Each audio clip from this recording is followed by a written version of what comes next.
close match. Neither player would be surprised to see it go to 5 games, and either player thinks that they can win. So, you know, we do have a one-sided affair with Prozac versus Miriam, where Miriam feels like he's going to have to get very lucky. That's not the case here. Both players are expecting a lot of back and forth, and so we are going to be on our way. Quarterfinals here of the Star City Games Invitational. It's time to crown a new champion. We appreciate you guys joining us. Turn 1 island for Phillip, and let's do it. Plus, it is Gerry Thompson, and we are legally obligated to have him on camera in any top 8. Both players did keep their 7-card hand. You see Phillip does not have a turn 1 ponder, does not have a turn 1 preordain. So if you're Gerry and you see no turn 1 play after an island, you got to be thinking he's probably got a pretty strong hand over there that does have maybe a show and tell on turn 2, maybe some backup. Or he could have just he could have brainstorm as well. That's true. So, but Gerry does have a Thoughtseize, so we're going to see here whether or not we'll see what Phillip actually kept. Yep. Yeah, I'd be surprised. There are a number of hands he can keep without a 1-drop. He could just have the combo straight up. He could have a brainstorm. Looks like we're going to see whether or not he has a brainstorm, and it does appear like he has a brainstorm. But we're going to get a misdirection instead, and there's that misdirection. We were talking about it before the match. Could be very huge in this matchup because Gerry has a lot of cards where it's very frustrating for him to deal with. And you see that the misdirection does happen, and Gerry, because it's his Thoughtseize, it is misdirected, but it's Gerry's Thoughtseize, so he actually chooses what card to discard. Yeah, and Phillip's fine with that. He just doesn't want to get Thoughtseized himself. Yeah, and he wants the information, too, to see if he can go for it. Yeah. So you see a Shardless Sage, and you see a Deathrite Shaman, a Tropical Island, a Polluted Delta, and a Wasteland. Gerry ends up taking 2. He has to discard his own card. Abrupt Decay, not good in this matchup anyway, and passes the turn back. So maybe Phillip kept this hand off the back of maybe a misdirection as he does draw a Ponder for the turn, and that's where he's going to start this turn. So it looks like he has a Force of Will in his hand. He does have an Emrakul and I believe a Show and Tell, but no mana currently. Well, he just found some in the form of Polluted Delta, Volcanic Island, and a Sneak Attack.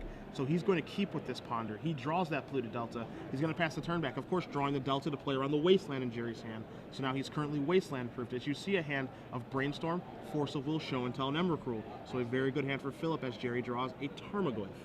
So Phillip is threatening just casting a turn 3 Show and Tell with Force of Will backup right now. Gerry doesn't have...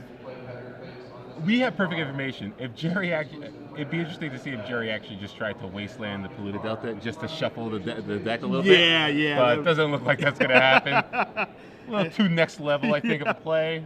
So Phillip, no reason to crack because he wants to draw that 3rd land. He also wants to Brainstorm to pitch the Force of Will, so... No reason to make any move as he's going to sacrifice that Polluted Delta, shuffle away that Sneak Attack that's on the top of his deck. He's going to search out a land. We'll see if he's going to search for a basic or a non-basic here, just for information in the next games. Yeah, and we know that Gerry doesn't have Liliana's Veil in his main deck, so he doesn't actually have a main deck answer to an Emrakul. Which isn't a big deal because most decks don't. There's nothing to be ashamed of. Yeah. You know, maybe Gerry, it wouldn't surprise me if Gerry thought that he was a bit of a dog, as you are going to see a Show and Tell, maybe a bit of a dog in game 1, as Gerry is going to put that Deathrite Shaman down. Phil's going to put that Emrakul down. Surprise! My card is better than your card. And he does pass the turn back. Now, Gerry can top deck a Jace right now. Let's see what he draws. He draws a Tarmogoyf. As the Deathrite Shaman would accelerate his mana, Gerry plays that land, and he Jaces and bounces that. Yep. But he did not hit his 3-outer here. So we'll see what Gerry's going to do this turn as Emrakul is at the ready to eat everything, including Gerry's life total and this game 1. Let's see if Gerry's trying to maybe just generate enough permanence to survive an attack. You're going to see him cast a Shardless Agent here. So Cascade is going to take place. That is an Abrupt Decay. And that is a concession. So Phillip Lorren up a game with Sneak and Show. Kept a 1-lander with a hand based around misdirection. And, speaking with Gerry, he knew this card was going to play a huge role. Speaking with you, you knew this card was going to play a huge role. So he does have 3 of them, and you see it play a huge role in that game. Yep, he had a pretty, I don't think a 1-land hand is not unreasonable given his draw. Yeah. I think he kind of realizes how powerful misdirection can be. He also had a Brainstorm. He had most of the combo set up. He just didn't have the lands. Yeah, he had Force of Will, he had Brainstorm, he had Misdirection, Intuition, Show and Tell, Emrakul, and I believe a land. Yep. So, he can Brainstorm to find lands. He has Misdirection and Force of Will protection against a Hymnator or Thoughtseize. And again, this is a deck that does have, how many double lands is he playing? 3? Yeah, he's playing 5. So, peels a double land. That's turn 2 kill. Yeah, it's turn 2 kills. So that's a perfectly reasonable keep, and you see him up a game here as we see the sideboards on the screen. And again, let's go over, we'll go over Lorren's first because this is a little bit more straightforward. You see the 4 Ley Lines of Sanctity to be able to brick those Thoughtseizes and brick those, those Hymn to Thorax.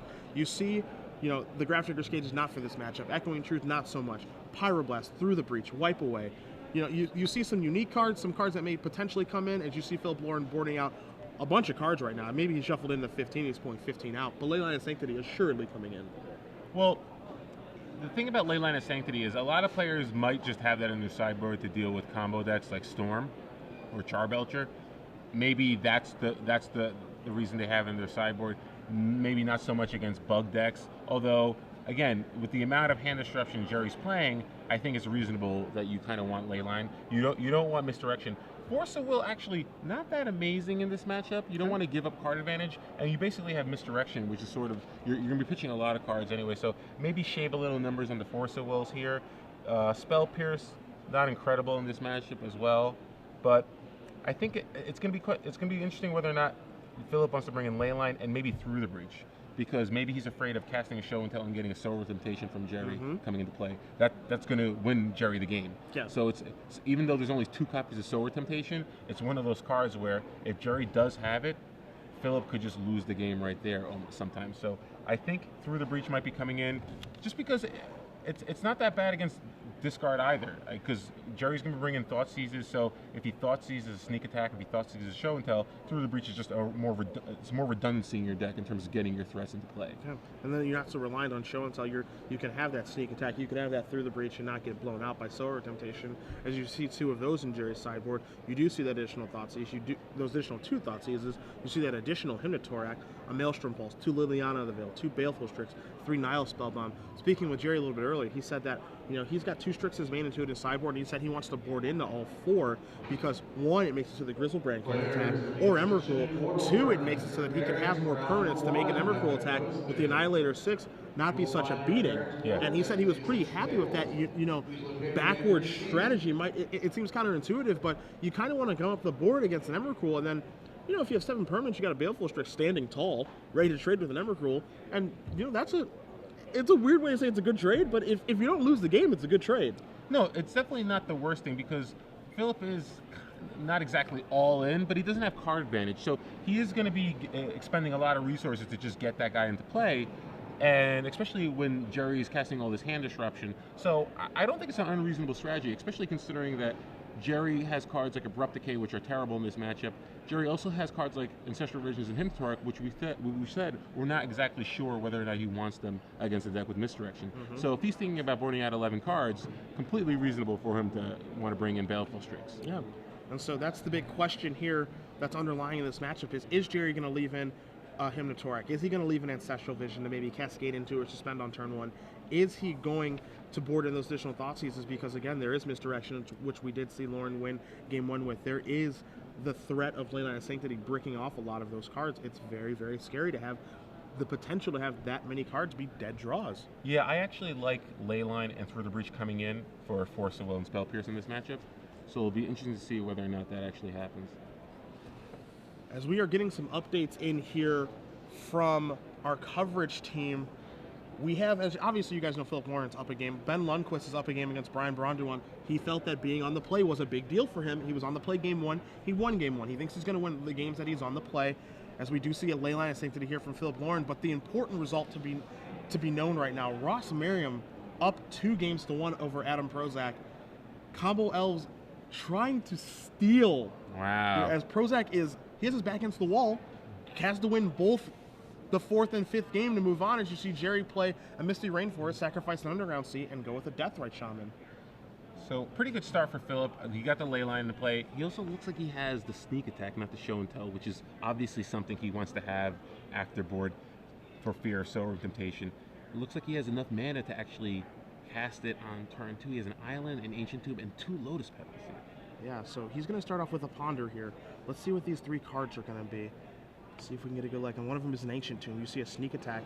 And the other one, he's going quick. I can't really quite make out what that one is. But as you said, multiple Lotus Petals, an Emrakul in his hand, a Sneak Attack in his hand already. He's going to take that hand. He's going to consult what's going on here and what he wants to try to set up, because You know, if you make that move with those Lotus Petals into that sneak attack, and he gets Force of Willed, he's set back so far. Yeah. And he is going to shuffle away with his Ponder, so not happy with those top 3 cards. Yeah, you don't need a second sneak attack because you have Leyline in play, so it's not getting Thought Seized. Leyline's doing a lot of good work here because it basically is a security blanket for Phillip. He knows he can't get Thought Seized. He knows he can't get him. So why not just shuffle those cards away, try to draw a Force of Will or a Misdirection, rather. And you see he does draw a Pyroblast off of that, so we'll see how that changes things as he looks like he is just going to pass a turn back. Is he going to play one of his Petals? Is he going to sandbag those? Looks like he's going to sandbag them as Gerry is going to play a Brainstorm in his main phase, get some more information as you do see him run into a Thoughtseize here off of that Brainstorm. Yeah, it looks like he does have the Baleful Strix, so he definitely kept at least the 2 that he had in. He has 2 Tarmogoyfs, another Brainstorm, a Thoughtseize, which is likely getting shipped away, and a couple of Sacklands. So if you're Gerry here, you take a look at his deck list. He does have access to 3 main deck Force of Wills, none in his sideboard, probably looking for one of those to get a little bit of protection as he's going to sacrifice that Verdant Catacombs. He is going to search out a land here. No Wastelands to fear, of course, from the Sneak and Show deck, so he's going to search out a Bayou. Deathrite Shaman can't activate, so he can, you know, play a Tarmogoyf or a Baleful Strix this turn. We'll see which avenue he wants to take, get the pressure on the board, or maybe do a little bit of cantripping and try to dig to one of those Force of Wills to protect himself. Yeah, I think, you know, either avenue's fine. Maybe he wants to dig for a Jace or a counter spell here. Not fearing that Phillip's going to go off that quickly. Again, after sideboard, I think Phillip might be a little more hesitant to go out as quickly as he normally would. Doesn't feel a lot of pressure because of the Leyline in play. So, but it looks like he might be going for it. Yeah, if he's gonna drop both Lotus Petals, he's just now gonna he's go going to play the Ancient Tombs. Now he's going to cast. You know, he's going to remove this for a red. He's going to tap these lands. He's going to play a sneak attack. So here's that, and he does have the Lotus Petal available to be able to cast a red Elemental Blast. As you do see sneak attack resolve, you're going to see him activate that. You're going to see Emrakul come into play. Gerry shrugs his shoulders and says, yeah, I can't do anything about that. Annihilator triggers. They're going to clear up Gerry's entire board. It's going to knock him down to 3 after the damage does resolve. 3's not dead. You're going to see the Emrakul trigger shuffle everything back in, and now Lorren is sitting here with a sneak attack in play with 3 lands, but one thing to keep in mind here, Osip, no red mana. Well, he does. I believe he has a Scalding Tarn in his hand. Okay. So he has house, so he can get a mountain to make sure he can't get Wasteland. But Gerry's definitely not out of it yet. He has a Maelstrom Pulse in his deck. Well, he has it in his main deck. He has another one on the sideboard. Not sure whether or not he brought it in. Possibly, again, because he said he doesn't like certain cards in his matchups. Maybe he's just boarding in 15 and swapping out 15. But I think that he's got a Brainstorm. He's got some action. He's got a little gas. He can put some pressure on Phillip. And Phillip's going to be under a lot of pressure now to draw that another threat, because between Tarmogoyf and Deathrite Shaman, things can get out of hand really quickly. And so now you see Gerry draws a Sower of Temptation. You see a hand of Tarmogoyf, Brainstorm, and a Baleful Strix. Yep. You're going to see Deathrite Shaman activate here for likely a land. And he's going to play a Tarmogoyf, and he's going to do what he just did the last time, which is get something on the board, get some pressure going, as Phil draws an island here. He's not drawing any of his cantrips, and he needs to draw a way to finish this game off. Interestingly enough, for Phil, it's pretty important for him to actually draw Emrakul, because Baleful Strix can brick off the Grizzlebrand. Yep. So now we see Gerry trying to come back from being, hit by Emrakul and being left permanentless. Well, the Grizzlebrand will draw Phillip cards, so he can find it. But yeah, Gerry, Gerry's going to be trying to draw cards here. Just trying to grind it out. He basically has Phillip on a 3-turn clock, I believe. As we see Gerry, he's going to cast a Baleful Strix here, and you see Phillip with that Pyroblast, thinking, am I gonna counter this Baleful Strix? How much does this card actually matter? I actually like the counter here. I don't hate it. But it does give Gerry an artifact in his graveyard, which pumps up. So it's going to be tricky. I don't know. Maybe you just let it resolve. Maybe you don't want to let him get it. Either way, it's an extra point of power. Yeah. Currently, Tarmogoyf is a 3 power. Well, I think you probably just counter it. Do you bump it up to 4? That's the question. You can see him really thinking about this right now, too. Yeah. I think that he's given away at this point that he does have a Pyroblast. I think Gerry knows that now. And the question is he going to use it or not? And you see he is going to sacrifice a Scalding Tarn. He is going to search out likely to be a basic mountain as he's going quickly through his deck. Does go by those volcanic islands, so there's the basic mountain. Make sure he can't be wastelanded, and we are going to see a Pyroblast take care of this. Maybe he was talking to his girlfriend as he was looking through his deck. Just, hey, buddy, you want to show up anytime? That would be great if you don't mind. Wouldn't mind it. So Tarmogoyf moves up, and they're going to see him attack here for 4. And Phillip has, I believe, with the Deathrite Shaman, Phillip is probably on a 3-turn clock here. Ooh, wow. Leyline of Sanctity. This is something that can happen with Leyline by boarding it in. As great as it is on the first turn, it is much worse afterward as Phil flashes him a smile and passes the turn back. Gerry draws a fetch land. He's at 2. He gets 1 more of these. But if he does sack this fetch land, Force of Will's off. And it's funny because you think that Force of Will doesn't matter very much right now, Osip, but I think Force of Willing a card like a Ponder or a Brainstorm, you do that immediately if you have a Force of Will. Oh, yeah, he has to. Yeah, you can't do it fast enough. He knows what's in Phillip's hand. Question is, does Gerry just brainstorm here first? He definitely is going to brainstorm, try to dig for a little more cards, see what other options he has available to him. Shardless Agent, a fetch land, and a wasteland are the card draws for him, so he's going to have to manipulate this brainstorm correctly. Maybe he sets up a Shardless Agent, maybe he doesn't. One thing to also keep in mind as well here with that Verdant Catacombs in his hand, he can't shuffle away, clear the brainstorm. Alternatively, he can remove that Baleful Strix that's in the graveyard or that Tarmogoyf, gain 2 life, and be able to actually, sack some lands, play some Force Will, stuff like that. So he's not going to be at 1 forever. Yeah. But I think he's going to, he definitely wants to sack to drain Phillip to increase the clock, I think. Yeah. Phillip is going to draw a card. He draws a Lotus Petal, and he does just pass the turn back. Gerry's going to go down to 1. Likely going to see a bio here, you think? Maybe to drain this time? Yeah. And then maybe have the ability, to gain. If he does have another bio in his deck, looking at his deck list, he does have 2. 1 in the graveyard from that Emrakul. So can Gerry dodge yet for 1 more turn? Looks like Phillip just needs to brick 1 more turn for Gerry Thompson to be able to pull off this game. Amazingly, turn 2 sneak attack activate Emrakul. So what we see here is the Deathrite Shaman is going to put Phillip down to 7. Tarmogoyf being a 4/5, the attack puts him down to 3. The Deathrite Shaman activation moving instant puts him down to 1. So let's see what Gerry draws here. Gerry draws another Deathrite Shaman. Will he brainstorm to begin the turn? I like brainstorm because I think you really want a Strix here because it's a way to block Griselbrand and kill it. And Phillip is low enough where he can't even actually activate the Griselbrand. So Phillip's only outs, I believe, are going to be those 4 copies of Emrakul. Yeah, Griselbrand right now, strange to say that Griselbrand's not good enough, but if it is a Baleful Strix that Gerry does fine, he plays the Baleful Strix, Griselbrand gets sneak attacked in, Gerry's able to block it, Phil would gain his 7 life, but that wouldn't be enough, but it would give him another draw step. It'll give him another draw step, but the good thing is Phillip's low enough where he can't activate a sneak attack, put a Griselbrand into play, draw 7 cards, and then try to find an Emrakul. And so now we see a cascade here by Gerry. Shardless Agent is what he casts. He cascades into a Baleful Strix, and now this changes absolutely everything because now Baleful Strix is going to come in. That's going to cantrip. Take a look at the number of permanents that Gerry has in play. 7. So if it's Emrakul. Well, no, Emrakul will likely, because we can bring up Emrakul for a second here. I'm pretty sure Emrakul has trampled. It does not. No, it doesn't? It does not. That is the one thing that Emrakul doesn't have. In that case, as Phil is going to draw a card. You would think Emrakul has trampled, but it doesn't as he draws a Griselbrand. Wow. And he finally draws the threat. Gerry cascades perfectly into a Baleful Strix. And as you're going to see momentarily here, it is not going to be enough. It took him too long with sneak attack to find another threat to be able to win the game with. So 4, 5, 6, 7, 8, 9. 4, 5, 6, 7, 8, 9, 10. Yeah, even with the gain 7, double activation for Deathrite Shaman should be able to do it. And so now you see Phillip Lorren thinking to himself, is this Griselbrand good enough as he is going to activate sneak attack here? Do I play this defensively? But he's going to activate this. You're going to see him put a Griselbrand into play. It has lifelink. It can draw 7 cards. It has flying. Baleful Strix also has flying and Death Touch. Block. You get 7 life. You get to go to 10. That's fine.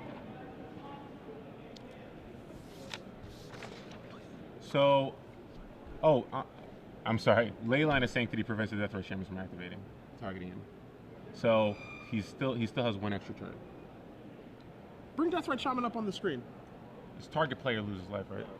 No, yeah, it's each opponent. Yeah. Oh, okay. So Gerry 4, 5, 6. With Phillip at 4, will he be able to deal?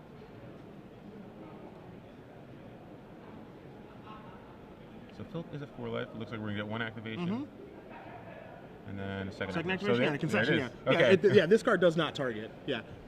So we are going to see Gerry turn to Emrakul. Oh, my board's gone? No big. Maybe. No big deal. I wonder whether or not Phillip regrets. Regrets what exactly? Regrets going turn 2 Emrakul. Yeah, huge regret.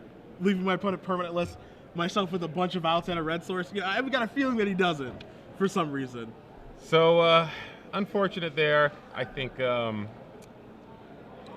Brainstorm, Ponder, Intuition, any of the 8 baddies in his deck. We've seen that happen with Sneak and Show before. If it's not Crystal Brand those opening turns, yes, you can leave your opponent permanentless. Yes, you can leave them at a low life total.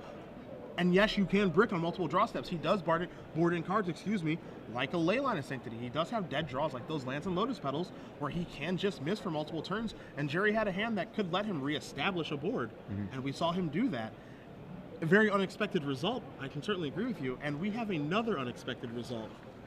Oh, no. Oh, yes. Say it ain't so. Oh, it's so. You Northeasterners out there, you Ross Merriam fans, he's going to the semis. Wow. Beats Adam Prozac 3-1. Adam wins the first game and then loses the next 3. We didn't cover that match. I'm assuming that must have we didn't cover that match because we thought it was going to be pretty one-sided, as did Ross, as did Adam, and he gets eliminated from this tournament by Combo Elves. Well, in our defense, it was fairly one-sided, just the wrong side. So Ross Merriam fans, rejoice. Congratulations to him. He's going to be playing the semifinals. He's going to be playing against the winner of Hetrick and Cerrone. One of what is potentially multiple unexpected results. Glenn covered that match. He did the write-up for you.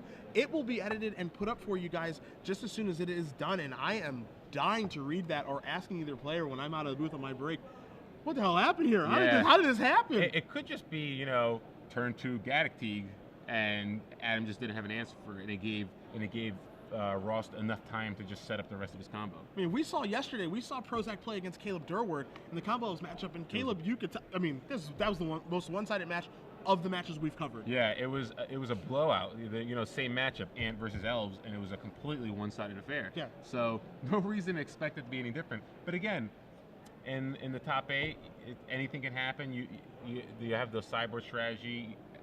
Ross had all night to look over the deck list and figure out a plan post-board, so, it happens. Unbelievable. And we were talking about before the top 8, we were saying combo is really well positioned for this top 8. All the other 6 players are probably really hoping that Ross Merriam and Adam Prozac end up playing against each other and not being in opposite brackets, and that's exactly what happened. And Ross has to be pretty happy with his chances going forward because either player, I think, is pretty well positioned. Yeah, it's weird. I don't think either player was is scared about the other decks that are on top of it. Either one is just kind of think, I just want to get through. Maybe I do want to play against the Stoneforge Mystic deck.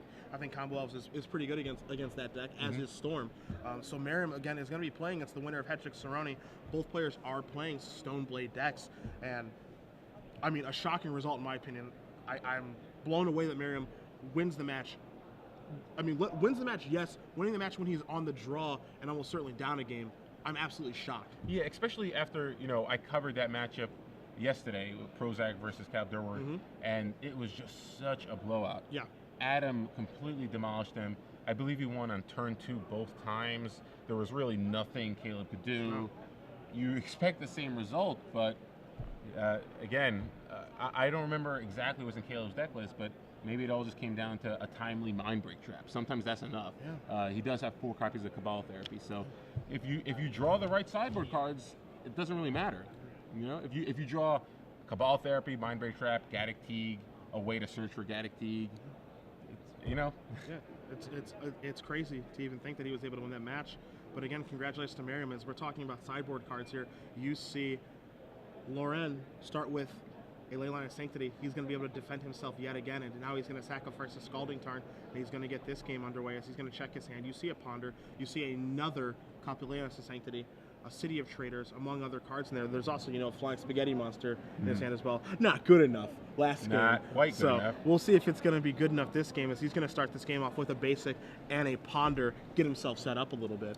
Yeah, and again, pretty good start from Phillip. He's got the ley line. He also has a 2-mana land and a ponder, which is huge because it'll allow him to keep making his mana drops and search for the second part of his combo. So now here's a ponder, a little bit of manipulation here. You see a show and tell, a City of Traders, and an island, just like he drew it up. Likely puts the island in top. Well, he could draw the show and tell, I suppose, because the ley line is in play. No reason to hide it anymore. No reason to defend him. I mean, nothing to fear as far as discard is concerned. The only thing he needs to fear now is a reactive spell from Gerry, which could be a Spell Pierce, which could be a Force of Will, some sort of counter magic. As you see, Phillip, trying to figure out, how do I want to sequence this? I'm safe against counter magic, or excuse me, I'm safe against discard. I'm not safe against counter magic. I have no way to defend myself. Also, he has no way to, fetch away past this ponder, so he's going to draw those cards. That's also a big deal. So if he doesn't think he's going to be able to go for it, well, next turn. This is the position that Phillip's in here. He can go turn to show and tell. If he goes turn to show and tell, he's vulnerable to counter magic because he really has no other gas. And like you said, he's stuck with those 2 cards that have his library. However, if he doesn't go for it, he gives Gerry more time to be able to make his land drops and then follow up a show and tell with a Liliana, with a Jace, with a Sower Implication. So again, I think Phillip is probably just more afraid of the counter spells, because if you're not afraid of the counter spells, you definitely just go for it there. Well, it's this tricky situation, right? As you see, Gerry does draw a Jace the Mind Sculptor, where yes, he can go for the turn 2 show and tell. What if Gerry just has Sower in his hand? Okay, you lose. Yeah, again, that's tough, but what are you going to do? I think you have to take a chance there, because the more time you give Gerry, the more favorable it is for him. He has just too many annoying cards for you. I completely agree with you. It's a damned if you do, damned if you don't situation. If you go for it and you're wrong, you lose. If you wait and you're wrong, you lose. That's where things favor Gerry post sideboard. Yeah, I think the problem with Phillip's plan was, if you say, okay, I'm not going to go for the show and tell plan, you're basically committing yourself to the sneak attack plan, which is fine. But Gerry has cards like Sower of Temptation, like Jace the Mind Sculptor, which Liliana. So I think Jace is. I think whatchamacallit, sneak attack plan is fine. But again, if you're afraid of permission, it's the same thing. You're just giving him more time to draw the permission he needs. All right, so we are going to see Gerry again get a clock established. We've seen him do this multiple times, as we do see a Force of Will to draw here for Phillip. He wants to get a Deathrite Shaman. He wants to be accelerating. He wants to get Tarmogoyf on the table and start pressuring his opponent. You see a Maelstrom Pulse. You see a Thoughtseize in his hand. You see a Force of Will along with a blue card in Jace the Mind Sculptor, so he can protect himself, as he is going to draw another Jace the Mind Sculptor here. So he can play a turn 3 Jace here, because Phillip Lorren does have that fetch land in his graveyard. Yeah, and it's great too, because he still has another Jace to pitch to the Force, so pretty well positioned right here. But now he's going to take the opportunity to Maelstrom Pulse this Leyline of Sanctity. And what we did see in the opening turn to this game is that Phillip Lorren had multiple Leylines in his hand that he could have put into play, and he chose not to. Maelstrom Pulse is going to destroy them both, of course. Yep. Is it realistic for him to actually hardcast one? Does he even want to hardcast one? As we're going to see Tarmogoyf come across here. You look at the count on Tarmogoyf, it is a 3/4 sorcery, enchantment, and land. So it's going to deal 3, and now maybe we see post-combat Gerry activate this so he can Thoughtseize Phillip. And that's what you do see. And Gerry did have the Force, I believe, in his opener, so had Phillip gone for the show and tell plan, it wouldn't have worked anyway. But again, I think it's a tough decision you have to make there, because by passing up on that show and tell, you're basically committing yourself to either Through the Breach or a sneak attack plan, which might be just too slow. Yeah, I mean, it gives Gerry a lot of time to set up, where show and tell doesn't allow that, as we do see here 2 Leyline of the Voids, a Force of Will, an Emrakul, a Lotus Petal, and a City of Traders. Gerry working with perfect information now as he looks at his hand. Osip, if you're in this situation, what do you take with the Thoughtseize? I think I take the Emrakul. I actually am fine with just taking an Emrakul. It makes it so that you don't have to worry about show and tell sneak attack. Obviously, you have a Force of Will, but there's no other blue cards in Phillip's hand, and if he does draw a blue card, it's either going to be a Ponder or a Brainstorm, which obviously he's probably going to cast. He's not going to hold it to pitch, or it could be a show and tell, which he's probably going to cast anyway. So I think I like taking the Emrakul there. You want to take one of the fatties because, again, the combo is fatty plus sneak attack show and tell. So if he has one of those, take the combo piece. All right, so you do see Gerry take that Emrakul. Phillip going to shuffle that in. Graveyards are going to get eliminated for Phillip. So now just sorceries in the graveyard for Tarmogoyf. So now it's just going to go down. It's going to shrink down to a 1/2. Yeah, because that Scalding Tart is removed. That is correct from the Deathrite Shaman. Very quickly, as you do see Phillip draw a Force of Will for his turn, Benjamin Lundquist up 2 games to 1 against Brian Baranduan. What that means is what Lundquist thought was going to happen. He's won the odd games. He's won game 1 and he's won game 3, the games that he were on the play. We see Shaheen Sarani and Michael Hetrick 1-1 there. The winner of that match does again play against Ross Merriam, not Adam Prozac, playing combo elves. As you're going to see Thompson cast a Thoughtseize here, targeting Phillip Lorren. He's going to realize that Phil drew another Force of Will. Now what do you take?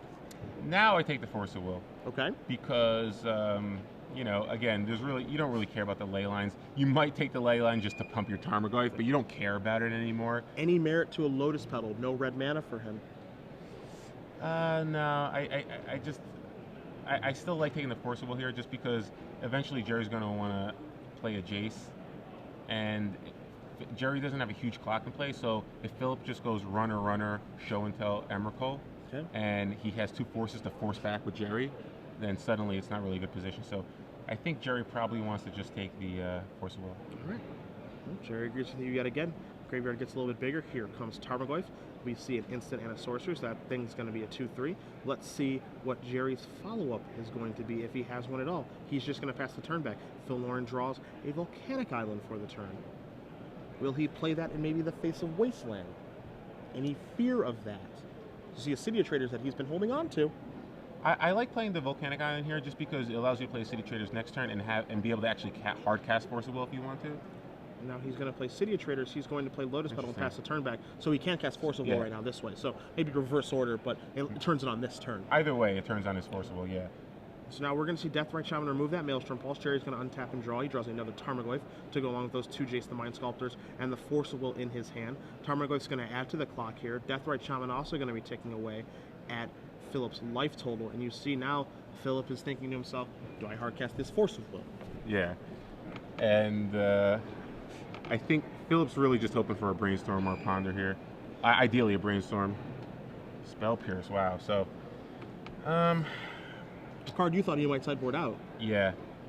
There's really no value to it here. You know, it's one of those cards where, yeah, sure, it'll help you force through your card, but I don't think you really need that against Gerry's deck. Gerry only has 3 copies of Force of Will that you have to worry about. And so now we have Thompson draw a Misty Rainforest here. You saw a Deathrite Shaman activation. Lorren does go down to 7, and with a land here, that's going to pump those Tarmogoyfs up to a 3/4. We'll see if Gerry does realize it. As Tarmogoyf will become a 3/4, we'll have a sorcery, an instant, and a land in the graveyard now. As he does sacrifice the Misty Rainforest, Tarmogoyf's going to go up to 3/4. That's going to be an attack for 6. Deathrite Shaman should finish things off here. And I think we're going to move on to a 4th game in just a moment. Yeah, Phillip doesn't have any answer to these creatures, so land, sorcery, instants, attack for 6, activate Deathrite Shaman. That's what it looks like it's going to be, as we do have a quick correction in results for you guys as Gerry's going to finish resolving this Misty Rainforest.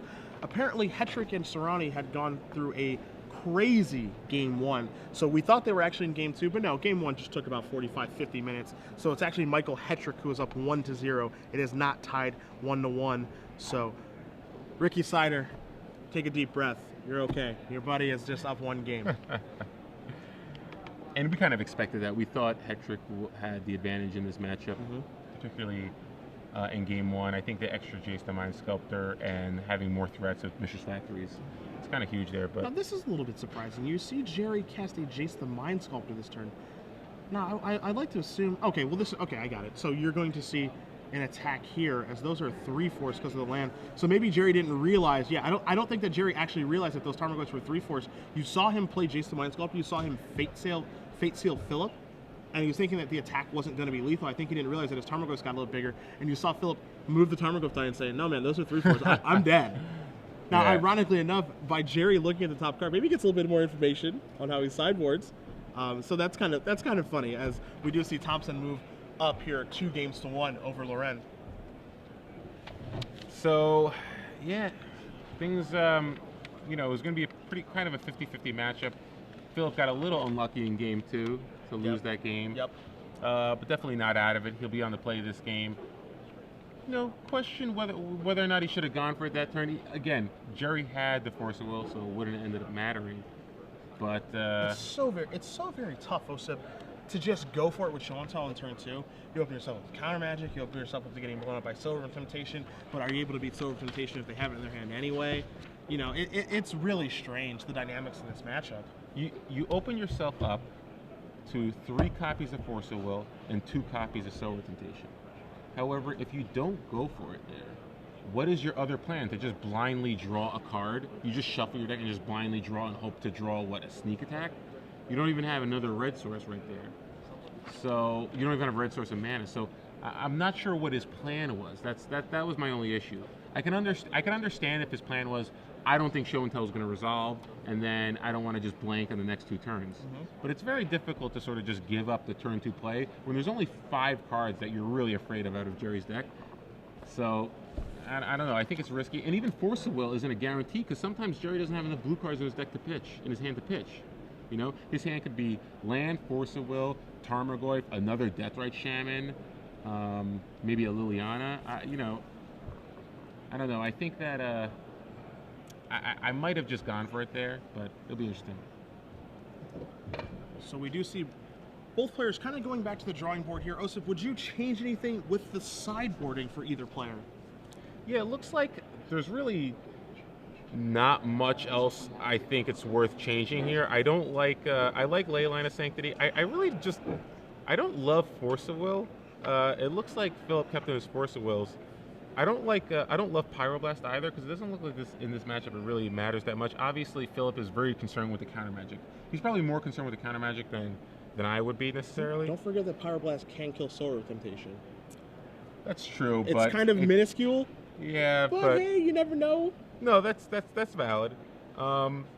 Might be better than Through the Breach. I don't know. I think I'd want at least 1 or 2 copies of Through the Breach though in my main deck as just more redundancy. You need more ways to actually get those fatties into play, and it also doesn't care about a card like Solar Temptation. So we have Tom Martell with us, who's been updating our matches because he's not in the booth right now. So Tom actually is with us in the booth. You guys can't see him. He was updating our matches. He told us that Ross won, and he saw the surprised look on Osip and I's face. And Hetrick and Cerrone had that marathon game 1. I know you were there watching it. Yep. What happened? So it was an hour long, roughly. Okay. Stoneblade Mirror, which is obviously a lot of fun. I actually enjoyed it, but I think everyone else wanted to pull their hair out. We actually saw Shaheen get decked after ultimating his own Jace on Hetrick, but Hetrick had more cards in hand than Shaheen had left in his library. As Hetrick saw this coming and just started playing Draw Go. Both players were at one point over 40 life because Batter Skulls were swinging back and forth. Really swingy game. So ultimately we saw an actual decking in Legacy. We saw a Jace ultimate not win the game. So Shaheen actually realized, like, oh, this doesn't say win the game. How many cards in your hand? And he actually conceded with 3 cards in his library because he realized that he could not win with the ultimate. Wow. And he was going to get decked first. It was really quite an incredible match. And that's just game 1? That is game 1. They're now going to game 2. I would not be surprised if they end up on camera at some point here, given that these other matches could all be over and they could still be in game 2. I wish I saw the last 5 minutes of that match, not the first 55. There was an interesting 5-minute sequence in the middle, which was as Shaheen was trying to race to actually kill Hetrick through the Batter Skull. And there was a tactical sequence of plays where there was some back and forth in an exchange, and then he gave up that plan. I think he actually had a chance to kill him. But he decided to go into this Jace plan, and in the end, he decked himself. So, well, I'm sure I'll have time to come back and give you an update on game 2, maybe in the next couple hours. Yeah, maybe another hour from now. Absolutely. All right, man. Thank you. I appreciate it very much. If you find anything else out, definitely let us know. Well, we've seen this weekend. We got into a match with Travis Wu, where the opponent had a Dami Rod MO in play. And Travis just flashed and ignored nothingness. And I thought seeing him work, and then he just loses because of it. Well, that's why, Legacy's a crazy animal. We see a lot of crazy things happen at Legacy. We've seen people win off mulligans to 2. We've seen people lose by ultimating Jace. We've seen people lose by getting a turn to Emrakul. Yeah. Oh, you have no permanence here at 3? I have a sneak attack at a red source and draw steps? I'm good to go. Or I'm not. or I lose. That's fine. As you're going to see Phillip take a mulligan here. Gerry looks satisfied with his 7 cards right now. You know, with Gerry's deck, I feel like his opening hands, the hands that he can keep, his range is so wide as long as he does just have lands and spells. Because his deck turns into just like this, I don't want to say monster, but this deck of just like a lot of cards that are just really like good, but they're good in like unique ways. So he can just keep like, you know, land spells, maybe a brainstorm, and all the cards that he has to draw to are actually relevant cards, but they all do it in a different and a unique fashion. Yeah, after board, his deck is definitely a lot more fluid. So 3, 4, 5, and 6 cards. Let's see if Phillip is happy with his 6-card hand. On the play, does have a ley line. And there we go, turn 0 ley line. It looks like he has a Through the Breach as well. Through the Breach, Brainstorm, Lotus Petal. No fatty. All right. Turn 1 Wasteland from Gerry. Pretty good, slows down Phillip a little bit. There's a mountain. So he has 4 mana, no fatty, as you said. Gerry's going to draw a Creeping Tar Pit here. See Force of Will, and Tar Pit's going to come into play. You like the turn 1 Wasteland? I love the turn 1 Wasteland. Okay. Yeah, it prevents the random turn 2 kill with Force of Will backup. Especially if they lead, like leading with an Ancient Tube is so strange. So strange out of a Sneak and Show deck. So you have to assume that they have to be somewhat concerned about their mana. So yeah, I like Wasteland in there. Okay. We'll see Gerry's going to cast a Brainstorm here. Thoughtseize among the other cards that he does draw, excuse me. So you're going to see him try to set things up here. Again, you see a Tarmogoyf in Gerry's hand, a fetch land, all that good stuff. Wouldn't be surprised again to see Gerry lead off with a turn 2 Tarmogoyf. Just wants to get the ball rolling again early and not give Phillip, especially on a mulligan, time to set things up. Yeah. Gerry's got a pretty good hand, though. He's got the Solar Temptation and a Force of Will, so he can pick and choose what he wants to do here. Because now we do see a Through the Breach here drawn for Phillip. Now here is something that's a little bit interesting. We don't see it very often with these Sneak and Show decks. The bluff sneak attack, or excuse me, the bluff show and tell, the bluff Through the Breach. I like the bluff Through the Breach, although I would try to see if you can actually get some more mana in play first. Like, you definitely have to Brainstorm and try to dig a little bit, but I definitely like the bluff Through the Breach next turn. As we are going to see a Ponder, an Ancient Tomb, and a Force of Will, the cards drawn here for Phillip. It's a very risky play. I have seen this before. The example that jumps to mind for me, Pro Tour Columbus during the Swiss, Neil Reeves playing against Masashi Oisa? Yeah, I think it's Masashi. Masashi playing Storm. Can't remember what Neil's playing. I think Psychotalk does have counterspells in his deck. Masashi casts Norm's Chant. Reeves takes a moment, looks him up, and just goes, yeah, that's fine. Yeah. Masashi goes, all right, your turn. And the thing is, people are like, oh, what a great read from Neil. It's a great play by Masashi, too. Yes. You're two masters playing each other, both trying to, like, get these edges by these weird plays. It's, you know, it's a tough play to make, but, you know, you have to read your opponent. And a lot of times people just don't put enough thought into that and how much, you know, they just play their own game. Whereas those 2 players in particular, those are definitely players that played their opponent more than the game itself. Yes, sir. Yes, sir. So we'll see if we see anything like that in this particular game, because you can certainly make an argument for maybe an end step Through the Breach. Gerry has to pull the trigger of that Force of Will, and then Phillip goes, I don't have anything anyway, so I'm glad we got that part of the game over with. Well, since he also has a City of Traders, he can also cast a Ponder next turn if he wants to, and try to set it up to make it look like he's dug a little more. I think Gerry has to Force of Will there. But we'll see. I mean, let's see what kind of read Gerry has, and does Phillip go for it? But I really like going for it, especially if you have 2 Through the Breaches. But he did put it Through the Breach back with that Brainstorm. You see only one in his hand. You see Force of Will, Ponder, Lotus Petal, and he's going to draw a City of Traders. So Through the Breach is the top card of his deck right now, as you are going to see a Ponder here from Lorren. There's the Through the Breach. Here's a Sneak Attack. And here is a Pyroblast. So no Fatty, no Emrakul, no Gristlebrand. As Gerry's again going to try to get the ball rolling here with a Tarmogoyf that is currently a 2/3. So I think with the Force of Will now, he probably just doesn't care. He's not going to try to bluff it. So now we'll see what that mystery card is, as we do have a quick result for you guys. Brian Bronduin, Benjamin Lundquist, they're moving on to Game 5. Each player has won each game that they've been on the play. Lundquist is going to be on the play here, game number 5, and he felt he could win the match if he did win his games on the play, and he has the opportunity to do that for game 5, as we're going to see Lorren play a Polluted Delta and pass the turn back. here's a Lotus Petal as well, so he could actually cast that Force of Will. Yeah, but how? Looks like he's okay. So he puts that up there. Okay, I thought maybe he was sacrificing it. You don't want to be casting Force of Will on Gerry's turn. You want to be using it to force through your combo. Yeah. So Phillip's in a pretty awkward spot right here. He really needs to brainstorm so that he can dig for both a blue card and a fatty. And shuffle the garbage away. Yeah. Yep. So we are going to see Gerry sacrifice a land here. We'll see what his next turn is going to be. You see Lorren does have a sneak attack. He does have, again, a Through the Breach. Or excuse me, he has a Through the Breach, no sneak attack. He hid that away with the Ponder Shuffle. Phillip's still 20 though, not dead in 2 turns or anything. He's got the Through the Breach, so he doesn't have to worry about the show and the Sower Incantation anymore. Gerry does have a, looks like a Shardless Agent, perhaps. Yeah, it looks like he has multiple Shardless Agents, a Force of Will, a Brainstorm, a handful of lands. You do see that Creeping Tar Pit in play that can reduce the clock of this game as well. You see him taking his time on this turn, figuring out what he wants to do. Does he want to start this turn off with a Brainstorm, perhaps, and get some more information? Maybe try to set up a Shardless Agent. Not quite sure, but you see, this is the first time in these 4 games that he's really taken a long time on his turn. Yeah, and he has to consider, you know, with the amount of mana Phillip has now, Through the Breach and Sneak Attack are basically live, so that Sower Temptation might not be as effective. So now we're going to see a Shardless Agent. Here is your Cascade. We'll see what this is going to hit. It is not going to be the Jace the Mind Sculptor or the Force Will. It is going to be a Tarmogoyf. Is this worth Force of Willing? No, I don't think you can Force of Will this. If you're the way Phillip's been playing this entire match, he's very afraid of permission. So I don't think he's willing to give up anything. Yeah, the Cascade Agent just got. Shardless Agent just got. You see Gerry, can I take with a Tarmogoyf at least? Do any of these things have haste? But here comes just that non-summoning sick Tarmogoyf. That's going to be a 3/4.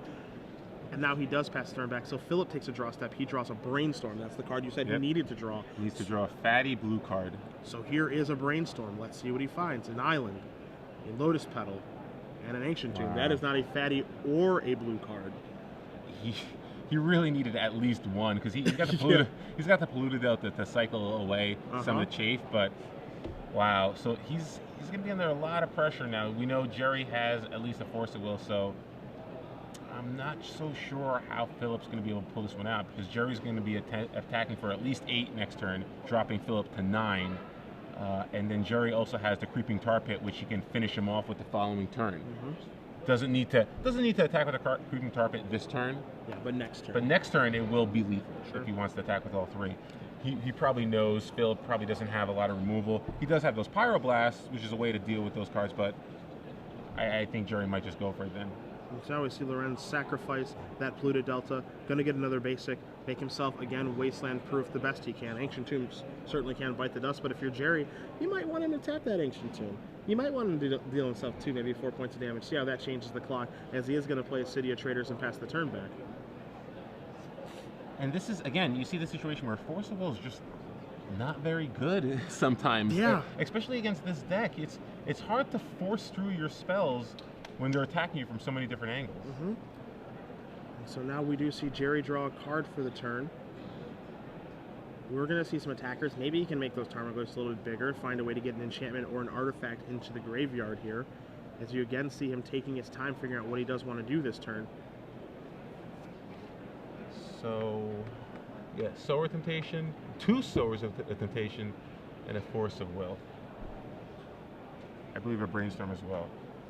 Does he want to go for the Brainstorm right here?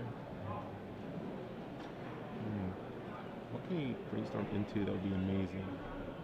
I mean, another Force of Will for backup, maybe a Jace the Mind Sculptor to Fate Seal. That one's not so bad. I feel like those are maybe the best he can do. I feel like maybe Baleful Strix might be a little bit of insurance because both the guys have flying, Death Touch, something of that nature. And I think he's actually thinking about the same thing you said, is this Brainstorm worth casting because what can I find? Yeah, so I like the Brainstorm here. Ooh. Tarmogoyf, Shardless Agent, and a Tropical Island are what he does Brainstorm into. So a little 2-for-1 action here. I like this. I maybe put the Tarmogoyf on top, Cascade into it. One of the things he can do is actually just put 2 lands on top and cascade past those lands and find something better, Oh yeah, which is kind of cool with the agent. maybe put the Tarmogoyf on top of your library, then a land on top of that, Cascade into it. You still have forcible backup. Maybe Gerry's just afraid because Gerry has a lot of permanence play, so even an Emrakul hit, he could be threatening lethal if he just gets another Tarmogoyf into play. Okay, well, you're going to see Polluted Delta shuffle this stuff away here, so maybe he's just not interested in playing Shardless Agent at all this turn. So 1, 2, 3. Their Tarmogoyfs are still at 3 power. Gerry has 5 lands in play, so he can sack 5 lands and a Shardless Agent in case a Emrakul comes over and annihilates things, and he'll still have 7. He'll have 8 power on board because the Shardless Agent will die, and that's an artifact. So now we're going to see Gerry play a Solar Temptation. The reason you see that is because he wants a little protection in the air. He's basically cutting off the outs of Phillip in a unique way, as we're going to see Tarmogoyfs and a Shardless Agent coming across here. We saw the Baleful Strix win Gerry game 2 because it was just an in-the-air blocker. And he just wants to make sure he doesn't lose to anything unnecessarily, as Phillip is going to untap. He's going to draw. He draws a Pyroblast. And I believe we're going to see Gerry Thompson move on. And he does. Wow. Gerry Thompson does beat Phillip Lorren with Shardless Bug 3-1. He'll be moving on to our semifinals, where he will be going against the winner of Bronduan and Lundquist. A heck of a tournament here by Lorren, the 1 seed throughout the course of the weekend, but not able to defeat Thompson and his Shardless Bug deck. And